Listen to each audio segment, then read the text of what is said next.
an exciting event, more exciting than our first webinar event held last January 17, 2014, entitled Patterson City Economic Forum 2014.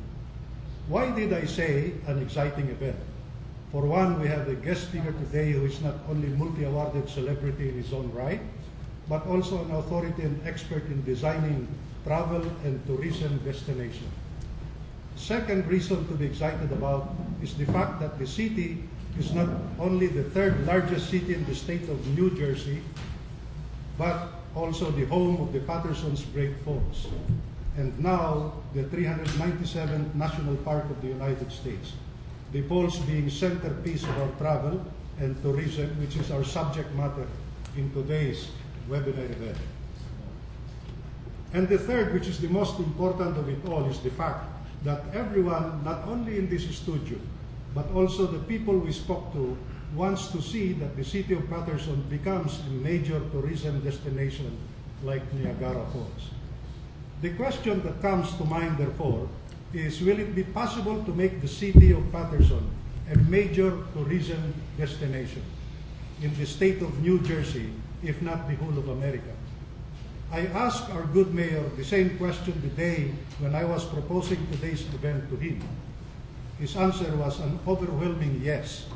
The city, according to him, has just received an award from the Foreign Direct Investment Publications, certified by Courtney Finger, the editor-in-chief, awarding the city of Patterson Best for Infrastructure. And take note, the city of Patterson is classified as the American Cities of the Future 2013 and 2014. In effect, Mayor Jones was emphasizing the fact that he was preparing the city's fundamentals to prepare the city as a major tourism destination. Sometime last year, Patterson's Executive Development Director, Mr. Ruben Gomez, was in the news. He was quoted by NorthJersey.com to have said that the city of Patterson is facing a perception problem. I and Ms. Diana Lynch were with Mr. Zook's office the other day to formally invite him to be our guest speaker for today's event. Among the issues we discussed, Mr. Zook said, with the advent of the World Wide Web, or the Internet, people goes to Google to check on just anything under the sun, so to speak. If one wants to go to the city of Patterson, the first thing he does is to go to Google. Rightly or wrongly, there is a problem of perception. Like Ruben, Mr. Zook was right. But let us review what some people say about the city's Great Falls to begin with. I got this from the internet. From Mr. Benjamin Benstigator M. of North Potomac, Maryland, and this is what he said. I had no idea this park was here. Actually, most people probably don't either. Okay, it's no Niagara Falls, but if you have a chance to stop by, it's quite a magnificent sight. From Tara Hopeless Wanderer, W. of Hoboken, New Jersey, Patterson is not the first place I think of when I load the kids up in the car to enjoy a lovely afternoon outside. However, my uneasiness was alleviated when I stumbled onto the Great Falls. On a nice day, it's a good afternoon or lunch break diversion to walk around and take some photos. The falls are impressive and seemingly random in the middle of an industrial city. But they have their purpose, and of course, they were there first. When I was there was surprisingly little trash, only 3 homeless-looking people, and some construction improvement in the area. I will be in the area for work, and I can see myself making many visits here from now on. From Christie C. of Palo Alto, California. Super sweet waterfall, not very secluded though, very touristic. From Lila J. of Hackensack, New Jersey. I wanted to visit this place since I moved to New Jersey, so I decided to have a run and take in the environment. There is no charge for parking or to see the falls. Free is such a magical word. It's about 5 minutes walk from the parking lot to the falls. Not a whole lot of walking. Maybe not the best neighborhood, but I was only there for about an hour, so it would be unfair to be judgmental. The falls are absolutely beautiful and picturesque. If you have never been to Niagara, this could be a miniature substitute to enjoy. Tara of Hoboken and Lila of Hackensack, New Jersey, was also surprised that there is such thing as Great Falls in the city of Patterson. I understand if Benjamin of Maryland never knew about the Great Falls. Now, if the problem is perception, what should we do? Information is the name of the game. Not just information, but the right information. Our Council for Trade and Investment Promotion, an NJ nonprofit organization, an international trade organization, is hosting this event in cooperation with the City of Patterson. We came out with 2 press releases related to this event. One with iNewsWire, with several international media correspondents like Yahoo News, Google News, and many others. And the other is PR Lab, where they have several international media correspondents as well, mostly in the business sector. We have reached as far as African news media. The European press accepted our press release, courtesy of Newswire. Sadly, in our own backyard, I offered our press release, the same press release I sent to international media organization, where they accepted it. To NJ Star Ledger, they emailed me to say that they are rejecting our press release. Perhaps we are neither the famous Donald Trump nor the infamous Bernard Madoff, alleged author of the 50 billion pyramiding scam or scheme. Our press release in NJ Star Ledger was not newsworthy, unfortunately. Perhaps in not too distant future, NJ Star Ledger will notice us. We need to be noisy to be noticed. I mean positive noise. Be that as it may, we have to move on. We have to rely in our own merits. And so we have assembled today very well-known personalities from the city of Patterson who will act as our resource persons, led by the Executive Development Director, Mr. Ruben Gomez. He will be supported by equally experienced officials like our Chief of Police, the MUA Chairman, and the rest. Here are some of the issues they will discuss with you today. Number 1, what makes the city a tourism destination? Is the infrastructure sufficient to meet the tourism influx in the city? How safe is the city? Has petty crimes gone down compared to other urban areas in New Jersey? How the city thus promotes its tourism potential? The Patterson Great Falls National Historical Park. Are there supports from the state and federal government for the city's tourism initiative? Opportunities for the service companies in the cities. Are there enough service companies in the cities? Are they meeting the requirements of the travel and tourism industry? The recently concluded World Economic Forum held in Switzerland, this was in Davos, came out with this report. The travel and tourism industry has managed to remain relatively resilient over the recent year despite the uncertain global economic outlook, which has been characterized by fragile global economic growth, macroeconomic tensions, and high unemployment in many countries. Indeed, the sector has benefited from the continuing globalization process. Travel has been increasing in mature markets and particularly has been driven by the rise in purchasing power of the growing middle class in many developing economies. In such a context, travel and tourism has continued to be a critical sector for economic development and for sustaining employment in both advanced and developing economies. A strong travel and tourism sector contributes in many ways to development and the economy. Moreover, the Travel and Tourism Index for Top 10 showed United States as ranked number 6 in 2013 among developed economies. The National Park Service released in 2012 its 10 most visited parks in the United States. The Great Smoky Mountains National Park came out to be number 1 with almost 9.70 million visitors. If we only target this year, say 0.5% of 9.70 million, or about 48,500 people, to visit Patterson's Great Falls, the 397th national park of the United States. This means our restaurants and hotels and other service companies will have 48,500 customers. We in the CTIP are ready and willing to help the city attain its vision. But the city leadership and CTIP cannot do it by themselves. As I always say to Mayor Jones cannot do this alone. He needs your help. The people or the public should do their part. We have to adhere to politics of development. As Pope John Paul II has rightfully puts it, the future starts today, not tomorrow. Before I call on Mayor Jeffrey Jones for his keynote speech, I have an announcement to make. Towards the end of next month, March 2014, we will host another interesting webinar event. This time, it will be entitled Patterson City Investors Forum 2014, Part 1, Infrastructure Investments. We will bring to you resource persons who are not only investment bankers, but also investors themselves. Mayor Jones has created a study group to study public-private partnership, or PPP.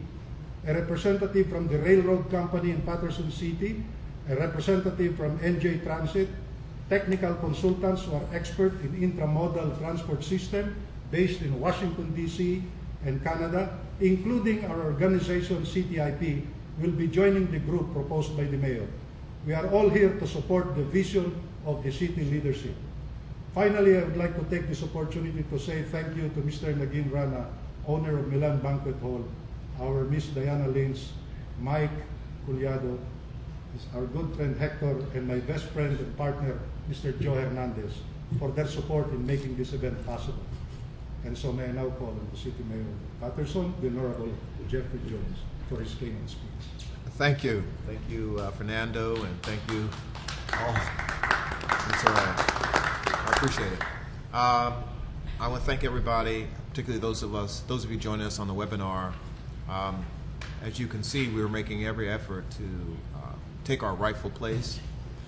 We're a city whose former industrial glory gave us tremendous mention as folks talk about today's opportunities.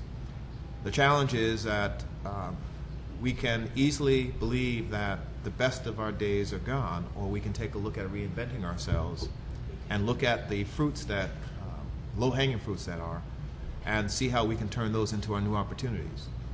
Travel, trade, investment are in fact those low-hanging fruits. But more to the side of the citizens in the city, it is the opportunity to be engaged in a clear, focus, and available employment opportunities, entrepreneurship as well, and to be a partner in a larger conversation with the world, a global opportunity to talk about, to produce tchotchkes, cups, pens, hats, t-shirts. Those are small sideline projects and products and entrepreneur opportunities. There's restaurants. There are restaurant workers necessary. There are cooks and chefs. There are any number of those benefits that would be derived by trade and travel and tourism. Not long ago, I remember doing some research on the internet, not necessarily Google, but I went out there myself, and I was able to discover that in New York City in 2011, 56 point some odd million people were expected to attend the New York City marketplace. I thought that was very interesting, and I said, if I only got 10%, that's 5 million people, and if 5 million people could contribute to the city of Patterson's interior and infrastructure and to our marketplace, we'd do very well. But then I kept reading and found out that there are 6.5 million overbookings of hotel rooms. And I thought about that, and that led to, well, there's opportunity. That opportunity should not be missed. We don't have a hotel. We should have a hotel. We have a national park, and if you want people to stay and visit and play and eat, they've got to have a reason, and they have to have a place to lay their head down. So what I'm suggesting to you is that we've been extremely conscious as to what the strengths of this community are. We are 56 different nationalities and ethnic groups, over 72 different dialects, which means that most of the world nations are already here. We sit here, we partner, we exchange, we import, we export, but we have not done it in such a way that the world understands that we are a true dock. Our FDI award that we receive pretty much establishes and underscores that we're proximated directly on all the corridors necessary to move freight, to get to docks, to get to airports, and for Route 4, Route 17, Route 23, Route 80, Route 46, the Parkway, the Turnpike. That's really the benefit of our opportunity. I say that because that's the exact pathways that the city used back in the day when we were an industrial juggernaut. So all we've done is dust off the relics. We've polished up the spokes. We've planted a tree or two, obviously. We put some signs in. And now we're saying, what are the next steps of critical ingredients necessary for the next wave of Patterson's emergence? And that is to take a hard look at our strength. So our diversity is number one. We are the most diverse city on an 8.4 million square footprint in the United States, actually number two. So that's 150 plus thousand people on an 8.4 mile square footprint. The 72 different dialects just expounds on the fact that we have growth potential and that folks are having communications with their kinsmen both here, within the region, within the state, within the United States, and worldwide. And so when they do vacations and they do travel, unless we raise our hands and say, come see us, why would they? And so we're honored to have our guest here, and we're honored to have our friends here to say that we put our collective thinking caps on to take a look at the strengths of our position. Let me say to you that I've heard time and time again about perception. And perception, for many, is reality. So here's one scenario I'll offer. If we were the first planned city, and that's not an if, but we were and are, and we have a labor force of 10,000 or greater, if we've got 30 existing mill buildings that can be retrofitted for light assembly and light manufacturing, if we have a functioning hydroelectric plant and the potential of solar on our many rooftops, if we have a national park, the 397th National Park, and the second remaining Negro League Stadium, then the perception should be that there's opportunity.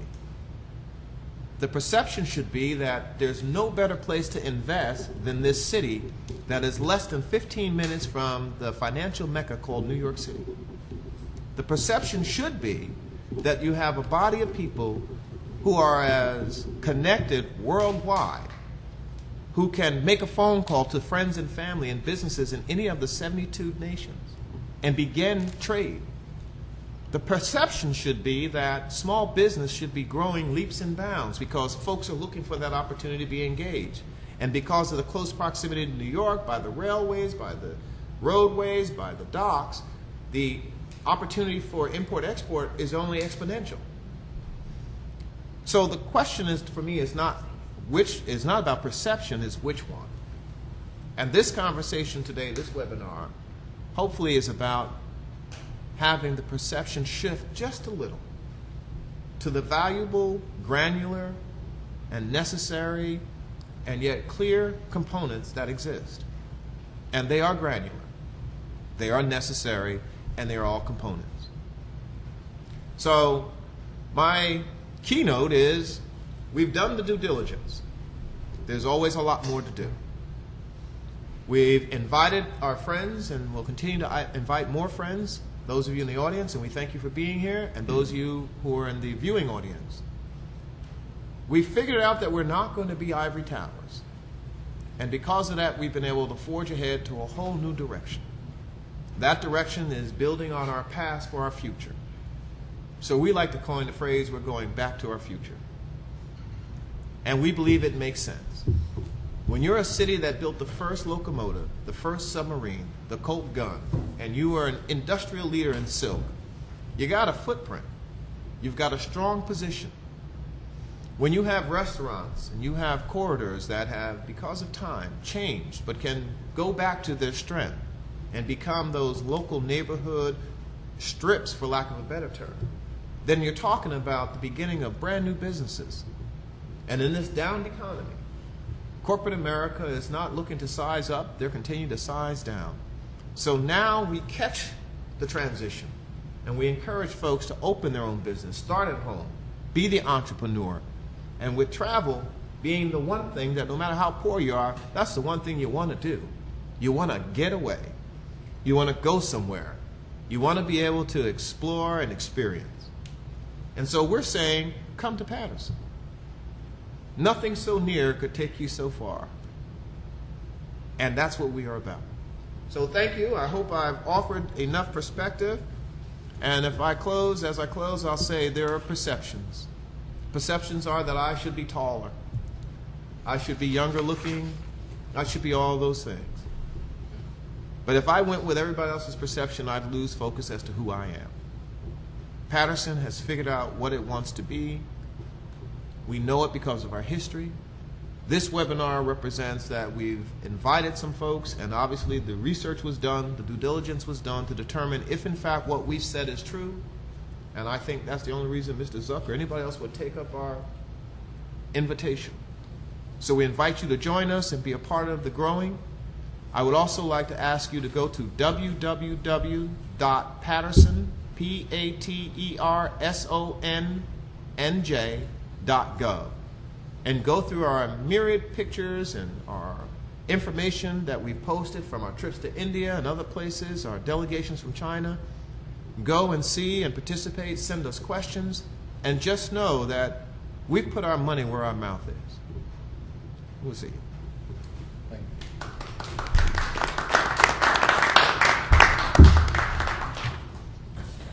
Good afternoon again, everyone. It is an honor and a privilege to be given this task of introducing our guest speaker in today's event. It is an honor because I am tasked to introduce a multi-awarded celebrity on his own right, where he belongs to an industry where the competition is so strong, but a major contributor to the country's economic growth and in job creation. It is a privilege because our speaker is an expert designer of travel and tourism products, focused solely in the United States. He is committed to help the city's tourism initiative. He has a heart for the city of Patterson. Mr. Jonathan Zook is the president of Amadeo Travel Solutions and Empire Vacations, a New Jersey-based receptive tour operator. The company specializes in creating and operating mini tours, a concept that was created by Mr. Zook. The concept has become a leading product in the tour and travel industry. Mr. Zook has been working in the travel and industry since 1998 under his tutelage, Amadeo Travel Solutions. It became a market leader whose business practices are emulated worldwide. In 2010, Mr. Zook was awarded the U.S. Commercial Service Export Achievement Award for his success in the international marketplace. Our speaker holds a bachelor's degree in political science and organizational management from the Tel Aviv University in Israel. He holds a travel expert license. He has an advanced degree in business management for tourism. Mr. Zook currently serves as the chairman of the Receptive Services Association and a member of the United States Tour and Travel Advisory Board, and serves on the board of the United States Travel Association, U.S. Travel. In 2011, Mr. Zook had the privilege of testifying before the United States Senate at a hearing on behalf of the inbound travel industry. Ladies and gentlemen, Mr. Jonathan Zook. Thank you, good afternoon. I need to take a copy of this because if I show it to my children, maybe I'll get a little bit more respect. This is not happening. But thank you, it is my pleasure and honor to be here, and thank you, Mayor, for inviting me. Travel industry is a great industry. It's one of the largest industries in the world. It generates jobs, generates money, it creates and builds economies, and as you said, perception, and all the things you said about perception, that is the number one key. Unfortunately, with the travel industry, there are many options, and with the internet today, most people that choose to go on vacation start their vacation at home. They come back from work, they sit down, they start Googling, they start searching on the internet, for what to do, where to go. And if you don't exist there, or you're not positive there, they won't come. Patterson is located in a, as you so aptly described, a phenomenal spot next to one of the top 3 tourism destinations in the world, scheduled to surpass the 60 million visitors next year, and one of the best visited places and most wanted to visit places in the world. It's not far, it's just down the street. And you're right, to get people to come out here for a day trip shouldn't be something that should be too complicated. We've got Great Falls, there's a shopping mall just down the street in the Garden State Plaza, and the number one activity for any international traveler to the US is shopping, especially from developing countries.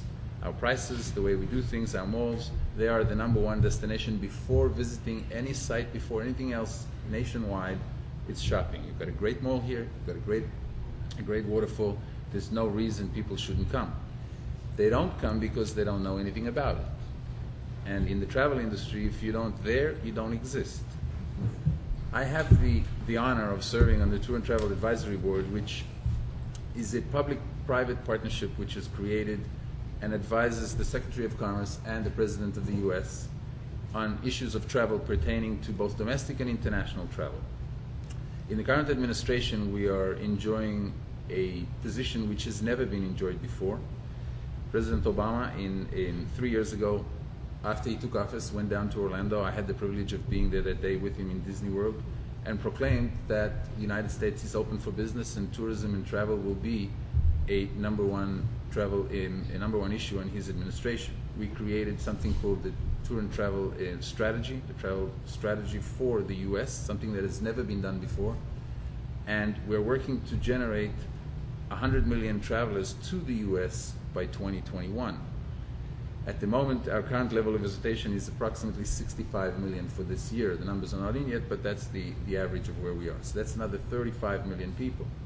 All these people coming into the US are bringing with them money in their pockets. It's considered that the average spend of an international traveler is about $4,000 to $5,000.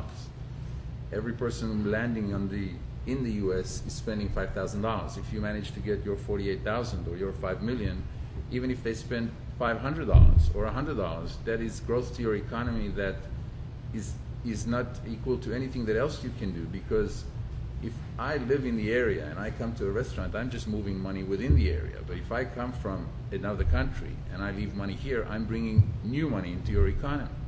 I'm helping you grow your economy, and the trickle-down effect is endless. If you build a hotel, as you so rightly said, hotel rooms in New York City, we have a joke in the industry. If you want to negotiate for a hotel room in New York City, you call the hotel, they'll tell you the price, they'll tell you when you pay, and they'll tell you how many rooms you can get, and you say, "Thank you, sir." And that's the end of that. There is no negotiation because the demand highly surpasses the supply. If you go to another city where the visitation is not at that level, you can negotiate a price, you can negotiate payment terms, you can negotiate anything. In New York City, it doesn't work because there's way too much demand. Where do people go with the overflow? They go to Brooklyn, they go to New Jersey, they go anywhere where it's a little bit cheaper, and they sacrifice the distance of being in the city. In the hotel world, we have a saying, like most things in life, the hotels are divided into 3. You have your level of your hotel, your location, and your price. And you can have 2 out of the 3. You can never have all 3.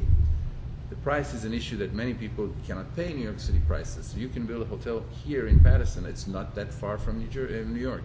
There is access, public transport or others.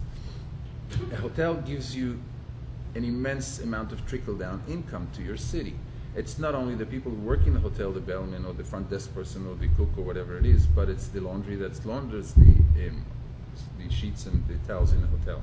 It's the people that provide the food and all the other service providers in the area that will benefit from it. So if you're looking to grow an economy, and Patterson is in an ideal situation for that, you need to have the foundation. And once you build the foundation, you can go as far as as the dreams will take you. It's a matter of making the investment, making the commitment.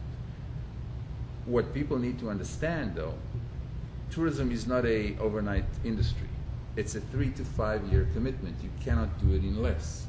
You have to go out to the industry. You have to show them you've got a great product. You have to make the product good. You have to make it safe. You have to make it fun. And then you have to go and sell it. International countries and international companies will market something only in the second and third year that you promote it, because they want to see that it actually works. They want to see that there's a return on their money. They don't want to take a chance they're going to have a problem.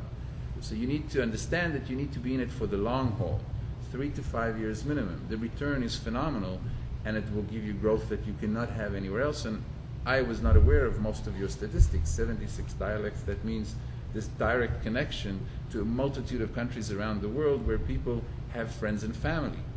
One of the biggest travel segments in the US is visiting friends and family, because it doesn't matter how far back you go, everybody in this country comes from somewhere else. At some point back in the day, some of them are like me, who was first generation and a naturalized citizen, but some of you are maybe 10 generations, but you still come from somewhere else, and everybody has friends and family somewhere else. That is a huge market segment for the international travel, visiting friends and family. You can utilize your people that live here. If they make it fun to come and not too expensive, they can do their days in New York City and have fun with what New York City has to offer, and then come to Patterson and enjoy what you can offer them in this area. It is one of the best kept secrets of New Jersey, because I live in New Jersey and I was not aware of a lot of the things that there are here until Mr. Fernando, thank you very much for opening my eyes to that, because it's sometimes the things that are on your doorstep that you don't even take any notice of and don't see. And we always joke that we live in New York City, for example, and never go up the Empire State Building, because it's there and we'll go one day, but somehow it never works. And it's the same thing over here. So in general, tourism is a huge market. The Tour and Travel Advisory Board that I mentioned before consists of 32 private sector members. Those are the representatives from the industry that has got nothing to do with the government, from huge corporations like the biggest of them, and this is in particular representative, but people like Universal Studios or Disney or JetBlue Airlines or American Airlines and so on, to mid-sized companies like mine, or to small businesses and private companies that do something local all over the country. We have members from Alaska, we have members from Chicago, from Miami, from everywhere around the country. On the other side of the table sit basically representatives from every cabinet post that there is, every secretary post that there is in the government, plus the White House. And we meet quarterly and discuss issues pertaining to travel and how to overcome barriers and problems that we have in travel in order to generate and grow travel to the US. So being a part of that organization gives us the opportunity to advise the administration, and the results of the Tour and Travel Advisory Board are very significant, for example, in the issue of visas and processing visas. The visitation from China, from Brazil, from India, those are countries that need visas. There was a huge amount of demand, but there were a lot of visa problems, and it was taking up to 180 days to get a visa, which is 6 months. If you want to go on vacation, you're not going to wait 6 months to get a piece of paper to allow you to go on vacation in 6 months. It just makes no sense. And we worked together with the administration, and very proud to say that the wait time is under 48 hours and under 1 week and under 2 days in Mexico, in China, in Brazil, in India, all these places where that wait was intolerable for us and as an industry and for us as a country. And the administration worked with us and did phenomenal things, from Homeland Security to the State Department to everybody who was involved, and the results are showing. So the Tour and Travel Advisory Board is a place where we can promote and say we have a problem with this, this, and this, and the government and the administration will work with us to solve it. Sometimes the private sector has an insight that the public sector does not have, but cannot do, or does not have the authority to do. So working hand in hand, we have managed to accomplish a lot of things which facilitate travel. And travel, as we know, grows our economy and creates great income for all of us, from the people who run a kiosk, or we always joke about the coffee and hot dog carts in New York City. They're part of the travel industry too. They serve a cultural thing, and there is even a walking tour of travel food carts in New York City by some entrepreneur who had the idea and came up with it, and is very successful. So speaking back to entrepreneurs, as you mentioned before, once you have people with money in their pocket to spend, any idea, if you put it right and make the effort, you have an opportunity to create something for yourself. I've been working in the travel industry for 25 years. I know, I started very young. And you do look that young. Oh, thank you. I work on it. Amadeo Travel Solutions is what we call a receptive tour operator. The travel industry is divided into segments, and there are many different segments. And the airline industry is the most well known. The hotel industry is most well known.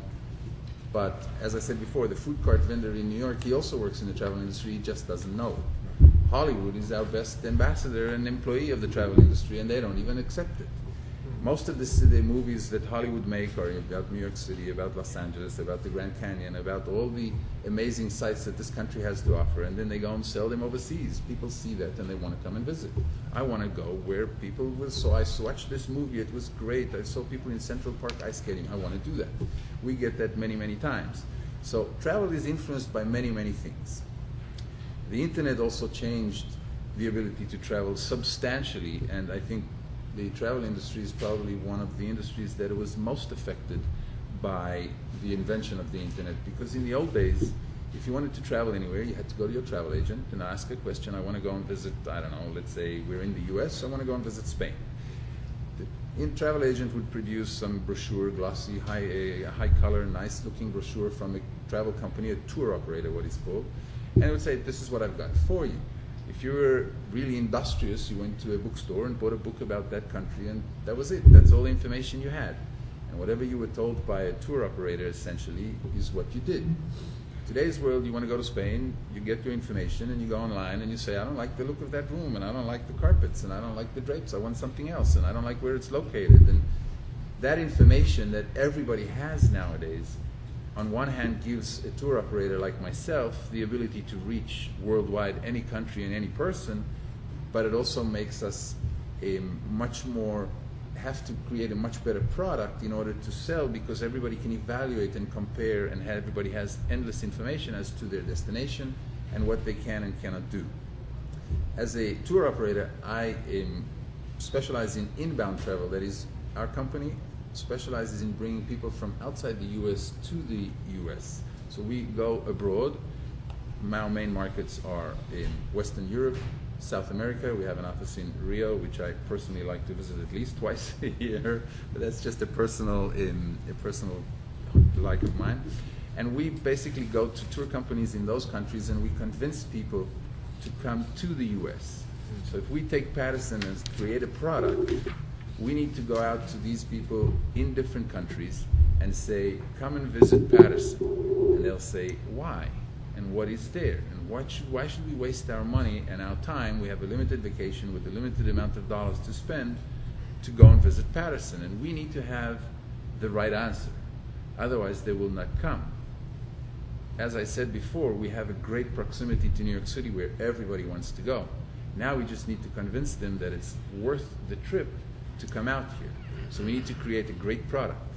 My company specializes in day trips, and we do day trips in 7 different languages every day of the week, 365 days of the year, out of New York City, out of Los Angeles, and out of Las Vegas. Part of our product offerings, for example, is a one-day trip to Washington, or a one-day trip to Boston, or to Philadelphia and the Amish country. It can also be to Patterson. But we have to have the product that people will say, this is interesting, tell me what I can do, or tell me what I can see, and show me why it's good. Perception is the key. Travel industry products are all about perception. It's not a product that you can evaluate with specs. If you buy an electronic product, you look at the spec sheet, if you're a techie or a nerd, as we call them, and you look at what the output, the input, the weight, the size, whatever it is, it's very easy to evaluate. How do you evaluate a tour? How do you evaluate a day trip? It's what your perception of it is. And the perception right now is not that positive, but also people don't understand and don't know. They don't know anything about Patterson. They don't know where it is. They don't know what there is there. a national park. Most people don't even know that you have waterfalls here.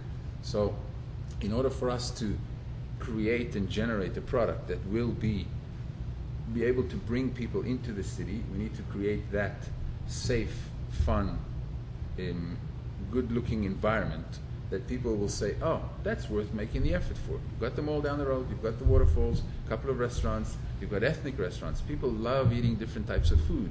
That's part of the charm of the U.S. You can find almost any different type of food. You go to New York City. I remember during the Afghan war when it started, there was an Afghan kebab house across the street from our office, and they did excellent business. The fact that there was a war going on, nobody cares as long as we can taste what they have to offer, and that is exactly the way it works. In this city, you have everything. It just needs to be put together correctly and then gone out and shown to the people of the world. Here is something we have to the industry. Come and see us. And you have to be there for the long term. Got it. Thank you very much. Thank you for having me. You answered a lot of the questions I had.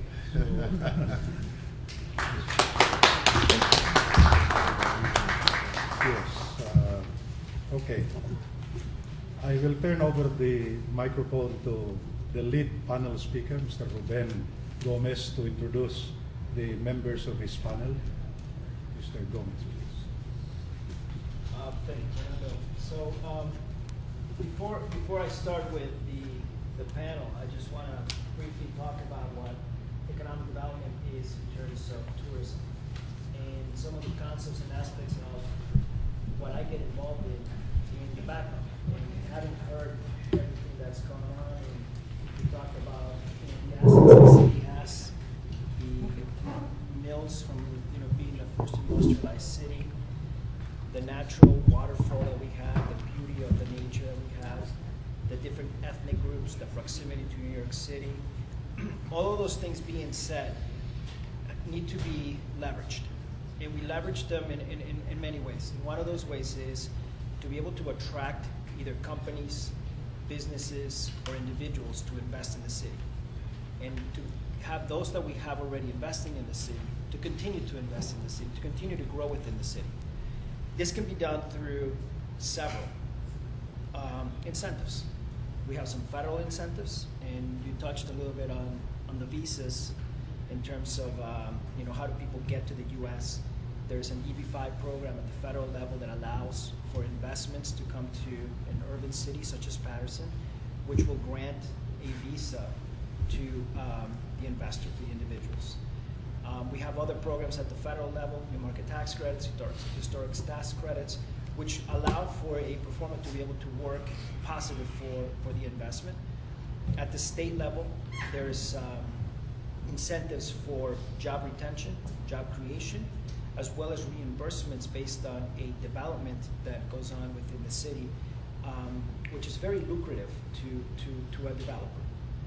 From the local perspective, we have our real estate taxes. And at this point, we are willing to have that conversation with developers to talk about how our real estate taxes could potentially benefit your performer and be able to get the project financed. So I guess all I wanted to say is, based on the diversity that we have, the proximity to New York and the proximity to other assets that we've all been talking about, the city's open for business. We're looking for investments, we're looking for opportunities, and nothing is out of our scope. You tell us what you want to do, we'll describe the project, and we'll put all of the resources from federal, state, and local to make sure that those monies that you're investing into the city work for you. Okay.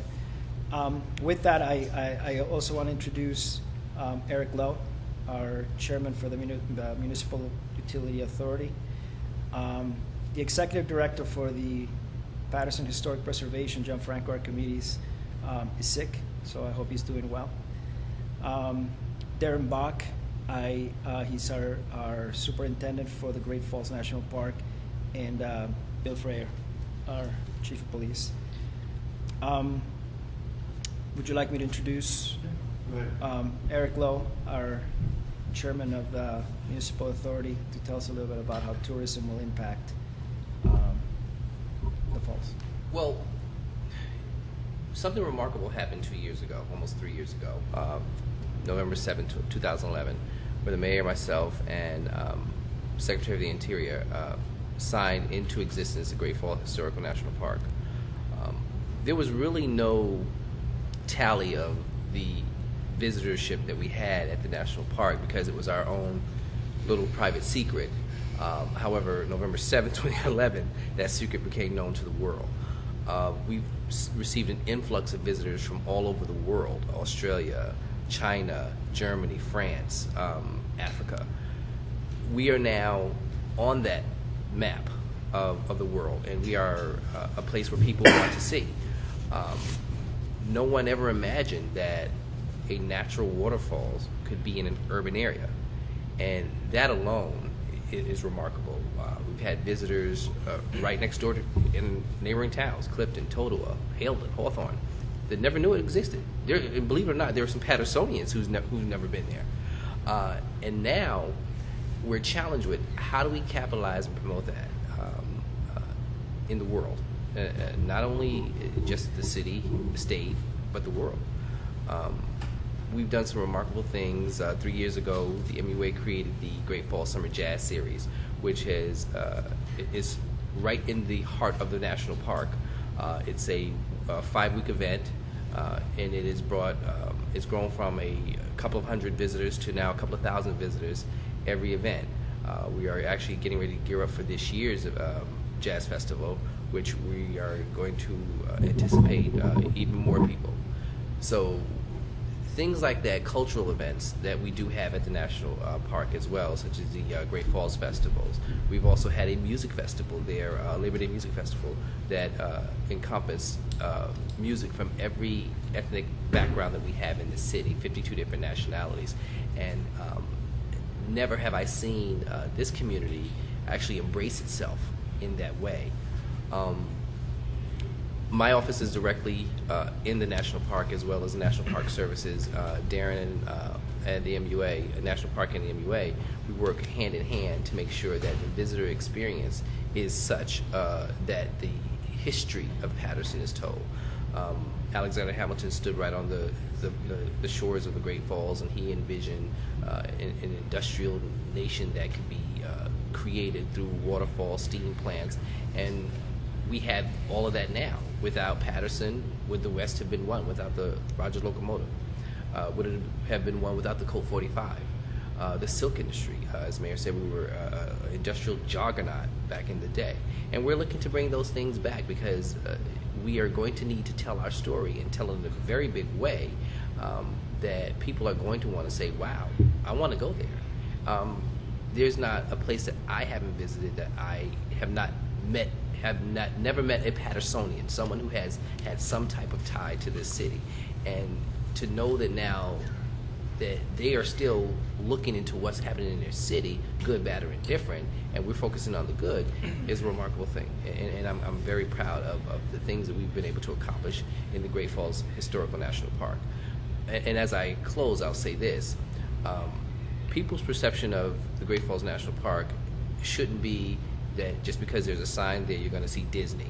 You're going to see rides. You're going to see or Yogi the Bear, somebody in the Yogi the Bear outfit greeting you at the park. That's not what the National Park Services does. It preserves the historic integrity of the national park, and it tells our story. But who better to tell our story than Pattersonians? I agree, and I do agree that it's within us to be able to promote our own city. Exactly. The utility authority sits right next to the waterfall. Yes. Which utilizes the water to generate electricity. Yes, a hydroelectric plant. Is there any, in the short term, any idea of tours coming to the site, and what kind of activity will this generate in terms of providing a destination for tourism, to be able to see how a hydro plant works and the concept around what we do today? We have been in the business of green energy for over 25 years. I would say that we're the region's leader. We do have a functioning hydroelectric plant that sits right on the waterfalls, and it does provide power to 11,000 homes within the city. We just went through a new leasee for the power plant, and within the contract, it does provide for tours of the power plant. That normally happens from April to August. I've been in contact with Eagle Creek, and we are more than excited to have visitors there. We've done quite a few colleges, high schools tours in the power plant. So that is something that we definitely are looking at to do more of, especially with visitorship increasing at the Great Falls National Park. Right. So I think that's a very important concept to It be is. able to have a It is. destination for cultural as well as educational purposes to the Exactly. to the Exactly. authorities. So Maybe I can just shed some light on that for a second. In a tourism destination, we categorize them in the U.S. You have your primary destinations and your secondary destinations. Your primary destinations would be New York City, Florida, Las Vegas, California. Those are destinations that drive the majority of the traffic. Patterson would be a secondary destination because it would be something that people would come to after they've gone to a major destination. Nobody's going to come, let's say, from China to visit Patterson and not to visit New York City. They'll come to visit New York City and continue on to Patterson.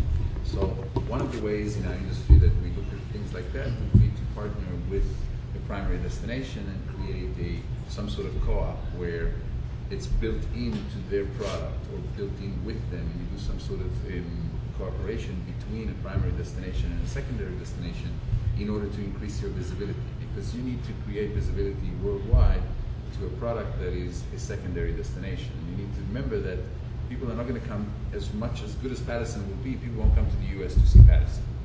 They'll first come to the U.S. to see New York and see Patterson along the way. It's like when they go to Niagara Falls and they visit Corning, they're not coming to see Corning. It's just because it's on the way they're going to see it. It's the same type of thing. So when you look at your strategy, it's important to take into account how you market with your friends around.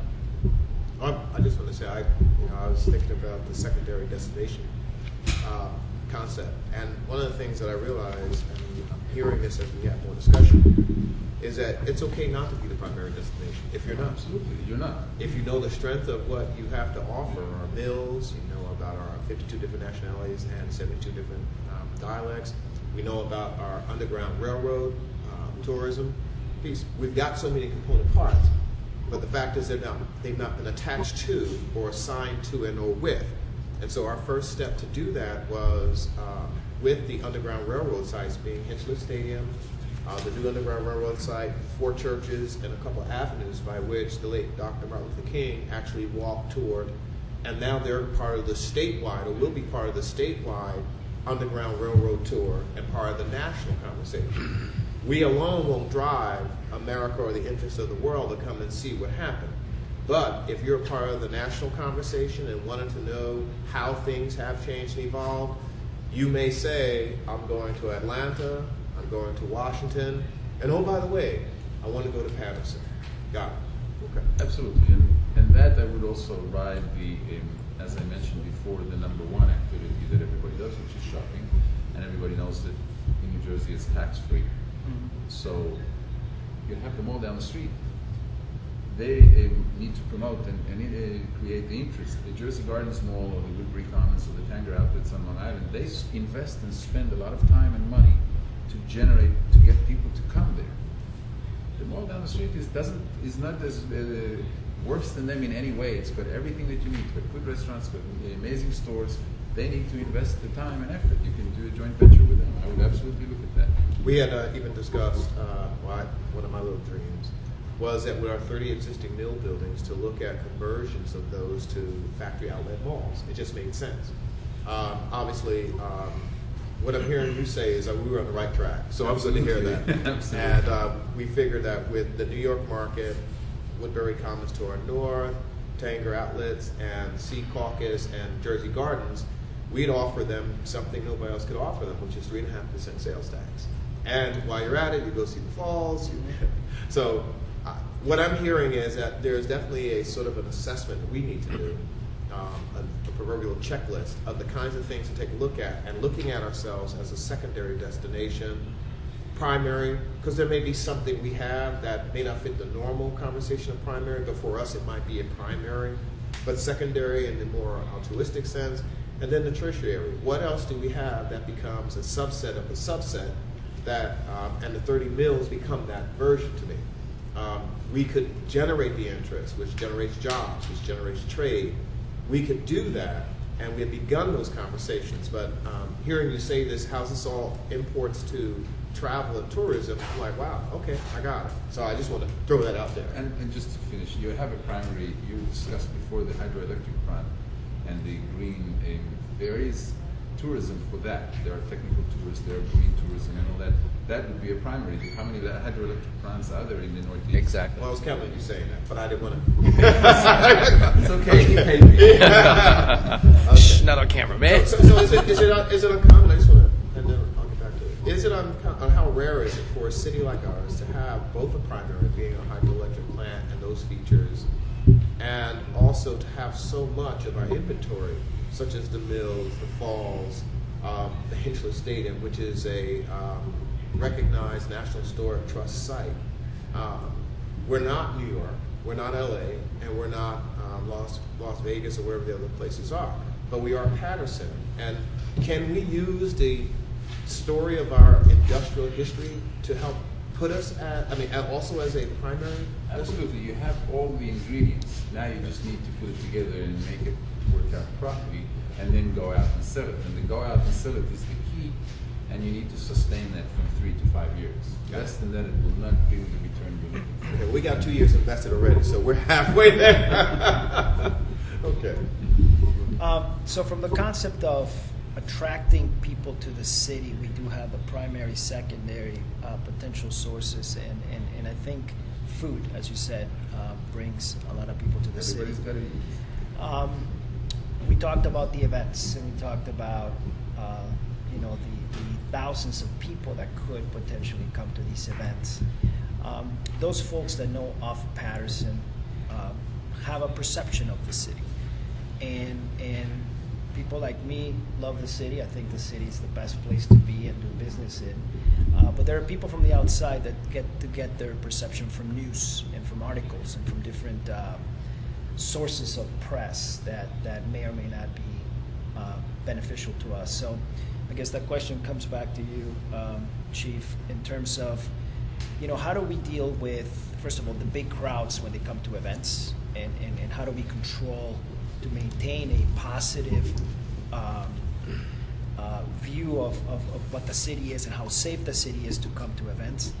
And the second part to that is in a specific area such as the falls and the national park, are we looking at doing something special in this downtown area and around the area where people are being attracted to for a purpose to see the city, to visit the city, and to be able to spend some money in the city, and at some point, hopefully, that perception will start changing about the city?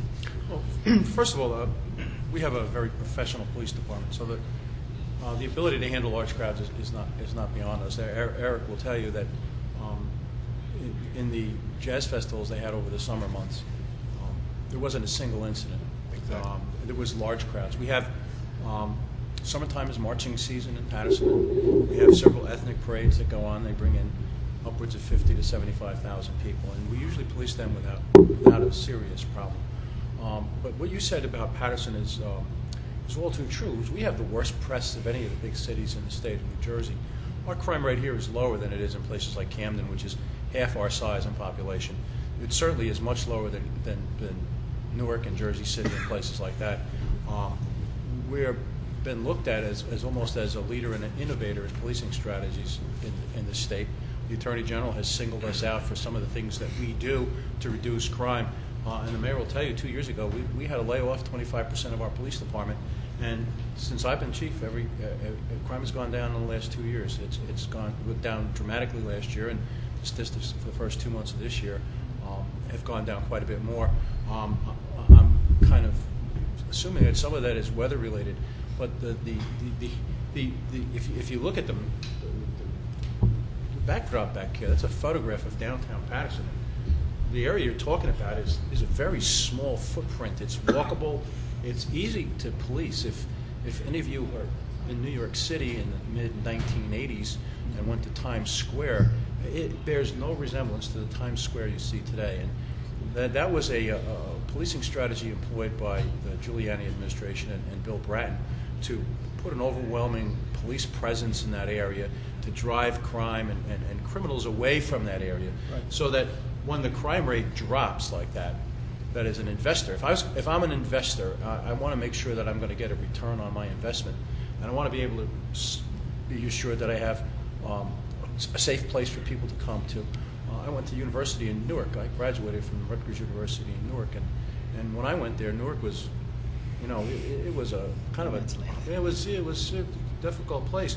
But the Portuguese went to the Down Neck area along Ferry Street, and then they opened up ethnic restaurants, and they opened up bakeries, and they opened up other kind of shops.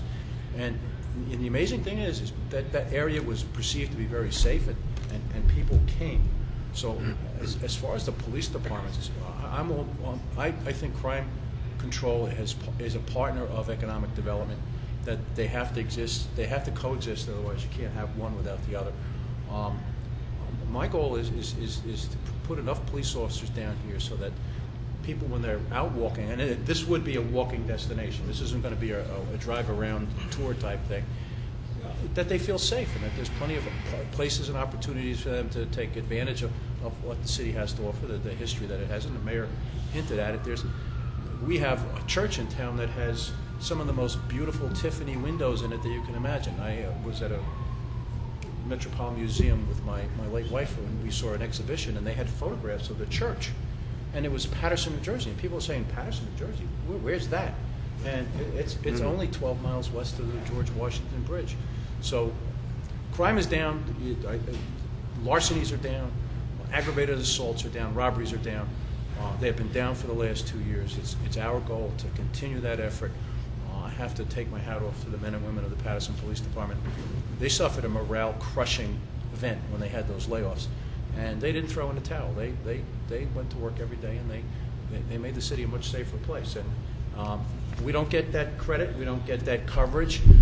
If you asked anybody, if you took a poll of what people think of Paterson, New Jersey, you're only going to get what you get in the media, and the media has never really been our friend. It focuses in on those headline-grabbing events, and they never really look at the positive things that go on. So, I mean, I think there's a combination of things that need to happen, right? It's the cleanliness, it's the police presence, it's the well-lit environment that we're going to be walking in, the ethnic background, the ethnic diversity we have, the food we have. We just need to kind of bring it all together for a nice walkable environment. And this next question is actually a little more to you, Mr. Suk, in terms of, what is, I like to see police on the streets when I visit cities, and I like the presence of the police in the cities. From a tourism perspective, where do you think that's a positive kind of a view, or do you see it as almost like too much police becomes like this place where, and an example is Newark, when Prudential Center was built, the first, even today, if there's an event, there's at every corner and every place, you see horses, you see police, which tells you in a way it's safe, but in another way it tells you something could happen if they weren't here. So from a tourism perspective, where do you see that, and how do you balance that? That's a double-edged sword. If you look at Las Vegas and look at the Strip, which is 12 miles long from start to finish, they have, on average, on any given day, approximately 250,000 visitors per day. And you walk down the Strip, and I challenge you to look for a policeman, and everybody feels very safe. People like that. It means we don't need them. The fact that they're there and not seen, we know that.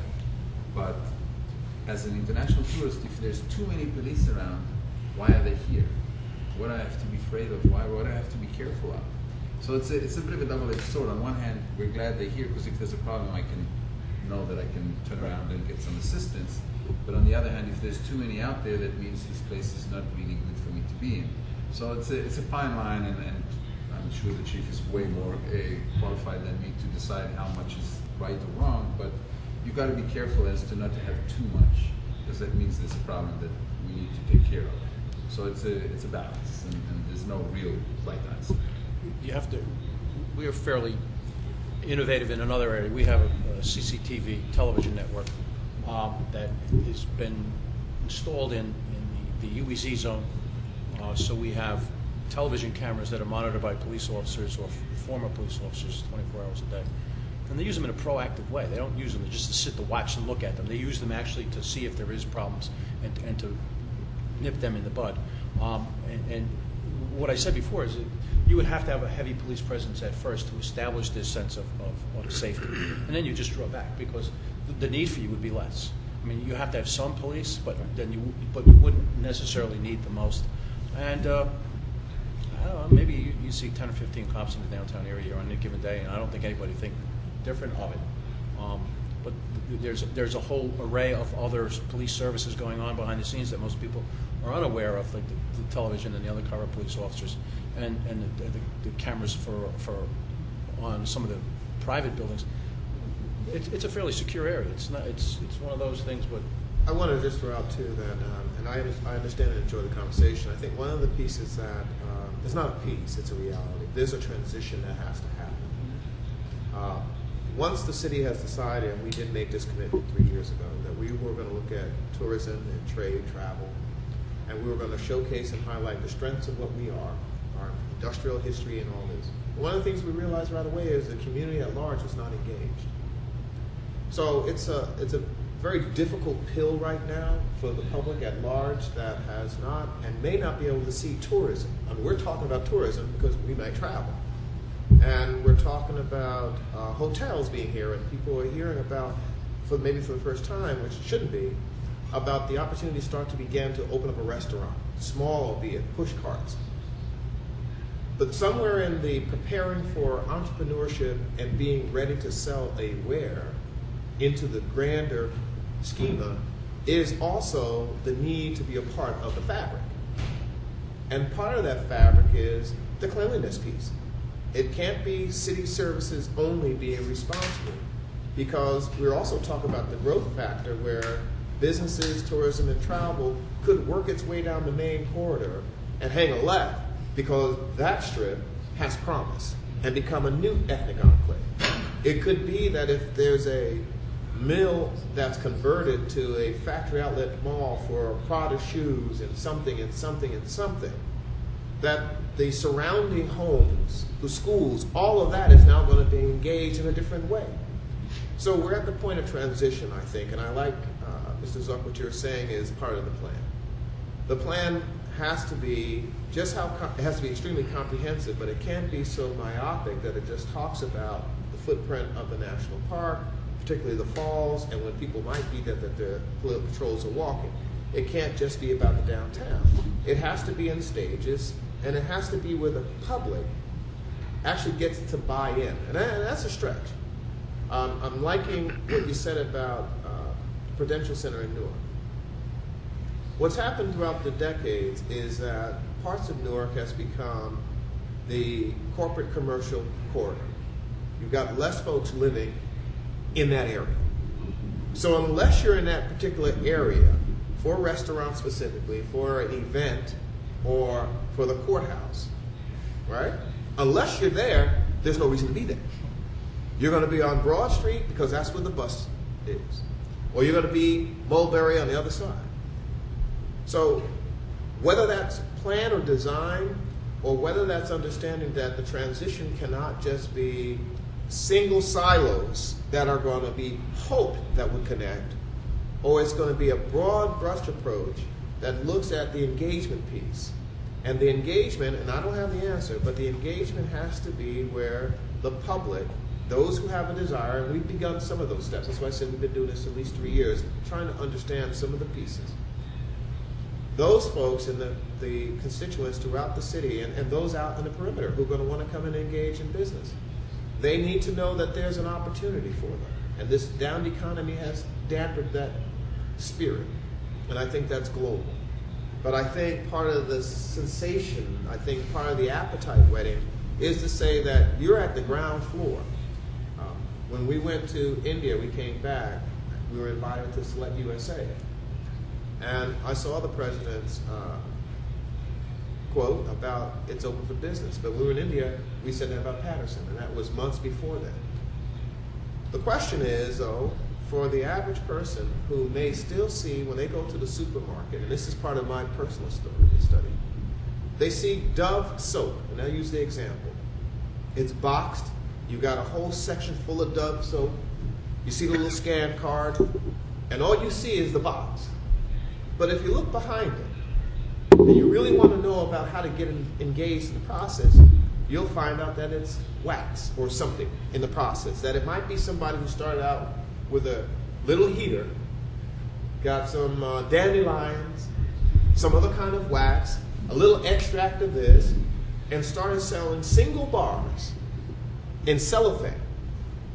And somebody said, I like it, can you do one in blueberry?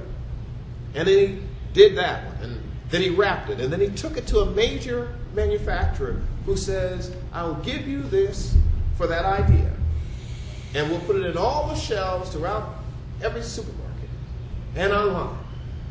And I think that's the transition that still has to happen here. We've got to get out of this notion that products in their final stages that we see them, that's how they originate and that's how they end.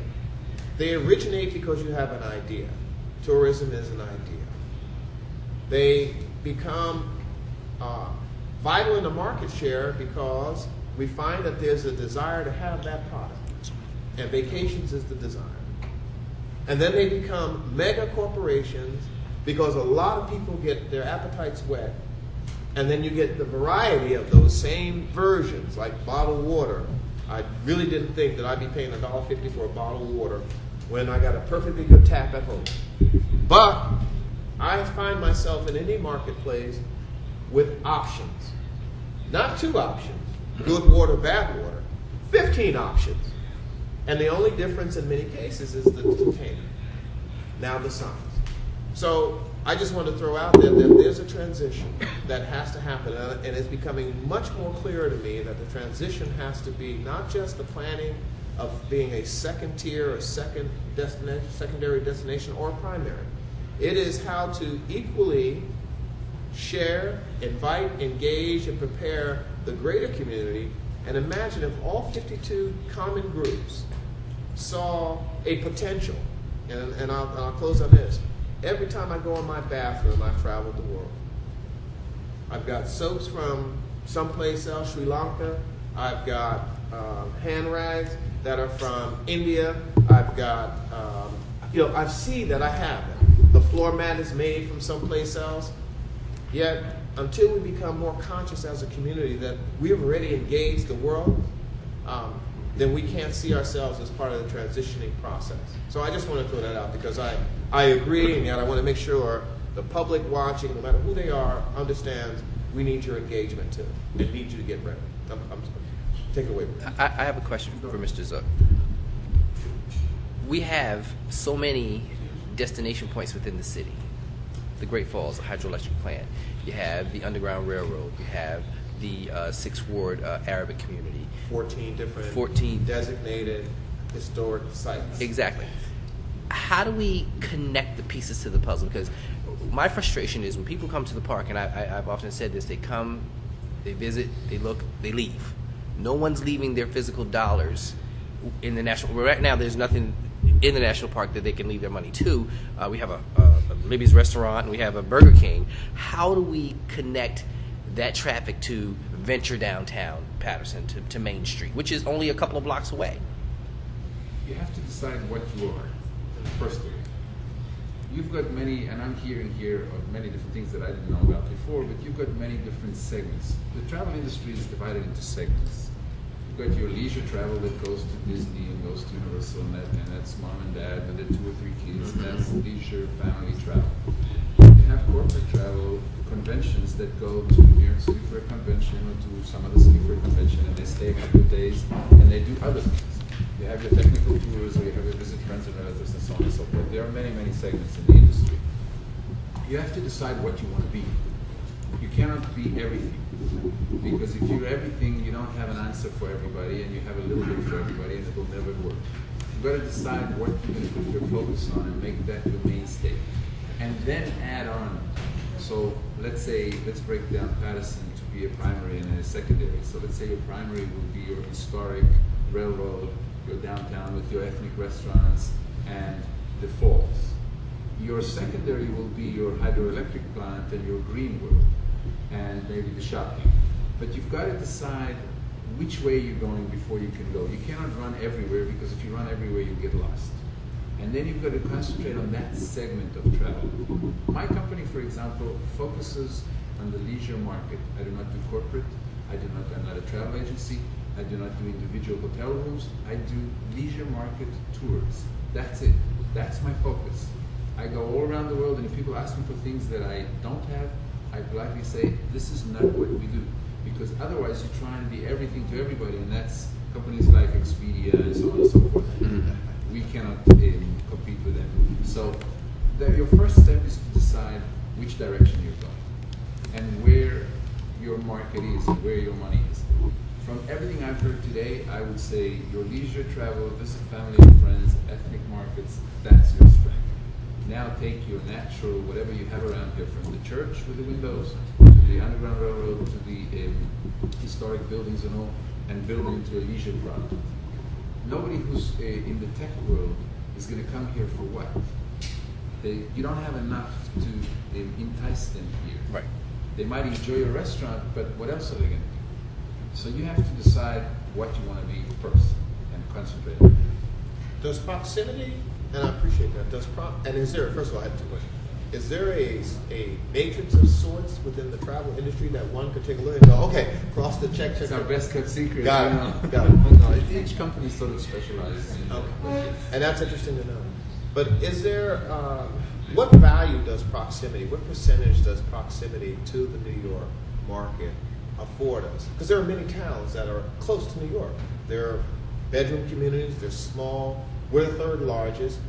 How does being so close to New York and equally as close or far from Newark, how do we gain, and what percentage, if at all, can we plan to see that we can get as a benefit? The biggest thing is New York City has 65 million people that come there every year. Got it. Outside of the residents. Outside of the residents. No other city has that. Got it. So even if you're talking about 1/2 of 1%, you did the math, it's exponentially, it's phenomenal. So out of those 65 million people that come, I guarantee you there are hundreds of thousands that belong to those 70 ethnic groups that you have in the city. And there is a connection there. And I would go through that type of connection.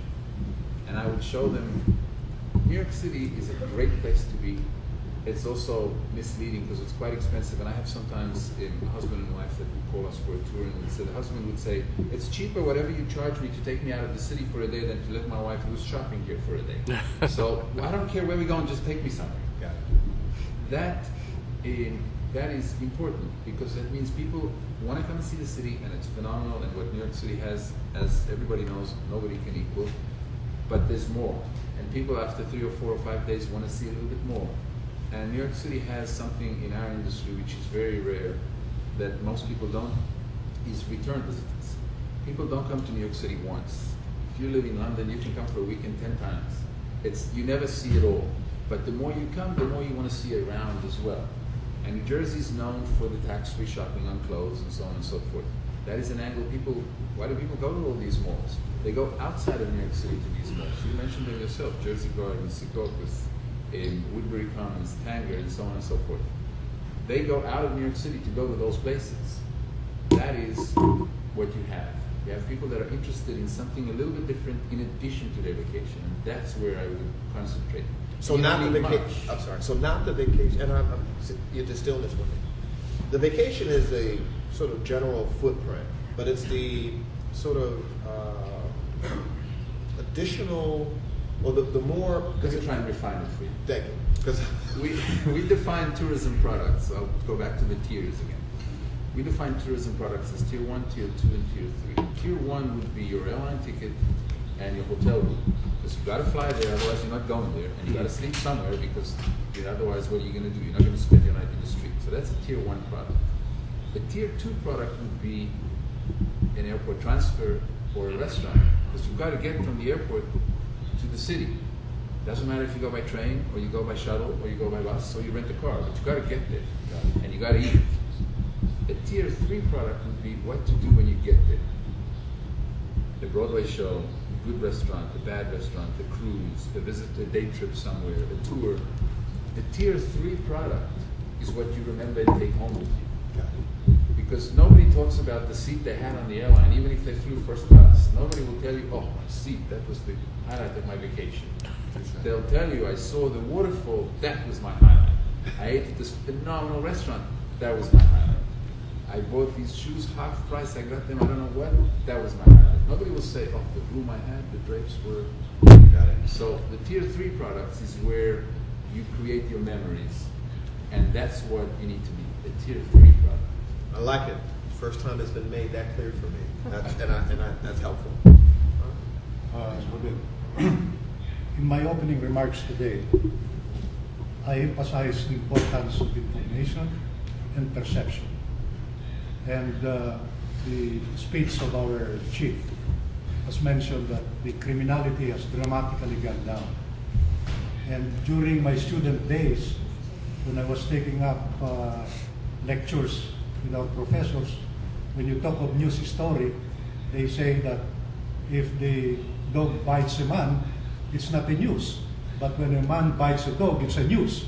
So now I am addressing my concern to our chief. How do we now address massive information to level of the ground field?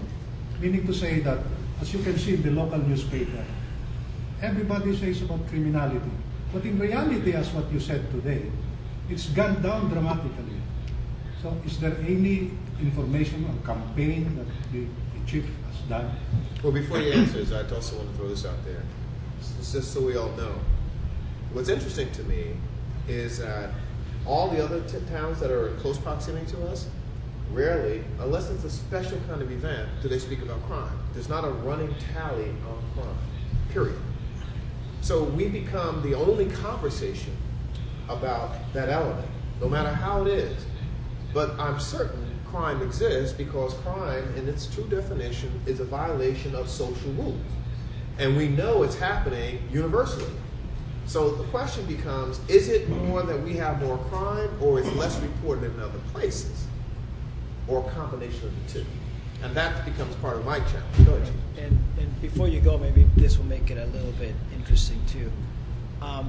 From economic development perspective, and perception being such an impactful concept around attracting and retaining businesses in the city, now we're talking about what is going on around the city. To mask or to talk about something positive for the city, to give the readership and the media something to grab onto. We have over 25 different development sites going on right now. That's over $300 million worth of development.